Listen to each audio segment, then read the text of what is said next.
আচ্ছা মনে করুন আপনি বিয়ে করেছেন। এইসব আপনি কি বলছেন? আমি তো এখন মেয়ে দেখাই শুরু করিনি, আবার বিয়ে কবে করলাম? ও আচ্ছা, ধরে নিলাম। বলুন কি হয়েছে? কি আর হবে, আমি যে মেয়েটাকে ভালোবাসেছিলাম সেই মেয়েটাকে এখন পটলা বিয়ে করে নিল।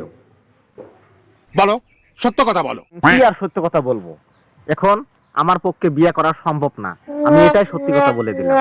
ঠিক আছে?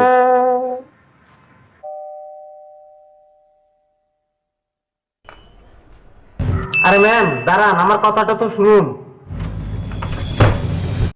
যা বাবা, তোমরা অন্যায় হয়েছে, অবশ্যই অন্যায় হয়েছে। আপনারা একটু চুপ করবেন প্লিজ। কিস মি ভালো। আরে ভাই একটু শান্ত হয়ে কথা বলো, এভাবে কেন লাফাচ্ছেন? জানি না কোনটা ঠিক আর কোনটা বেঠিক, এখন আমার মাথা ঠিক নেই, আমি গেলাম। Yeah.